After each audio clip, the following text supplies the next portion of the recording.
राष्ट्रवादी काँग्रेसची दोन शकलं झाल्यानंतर शकलं म्हणण्यापेक्षा मूळ ताबा गेला अजित पवारांकडे आणि दुसरा पक्ष बनला राष्ट्रवादी काँग्रेस शरदचंद्र पवार। तर हे दोन्ही पक्ष एकत्र येण्याची गेल्या काही दिवसांपासून चर्चा सुरू आहे।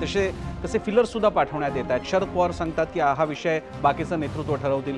सुप्रिया सुळे म्हणतात, त्यांनी लेख लिहिलाय राष्ट्रवादी मॅगझिनमध्ये की आधी दिल्लीपासून सुरुवात होईल आणि मग नंतर पुढे जाऊ, याला कोणती टाइमलाईन नाही। मात्र या सगळ्या पार्श्वभूमीवर खरंच अशा घडामोडी घडतायत का? असं व्हायचं असेल तर नेमकं काय व्हावं लागेल? असं का घडेल?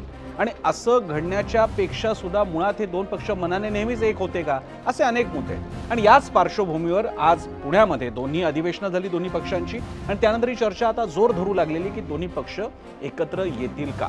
हाच आपला आजचा प्रश्न आणि हाच मुद्दा घेऊन आज झिरोवरची चर्चा आहे। आज संध्याकाळी 7:56 एबीपी माझावर त्याचा प्रश्न तर तुमच्यासमोर आहे, ज्याच्यासाठी आम्हाला तुमच्याकडून तुमचा कौल हवा, तुमचं मत हवं। पण त्याशिवाय आजची चर्चा सुद्धा महत्त्वाची आहे। तुमच्या कमेंट्सही हव्यात या चर्चेसाठीच्या, तेव्हा चर्चेसाठी तुमच्या कमेंट्स येऊ द्या आणि कार्यक्रम बघा झिरोवर आज रात्री 7:56 एबीपी माझावर।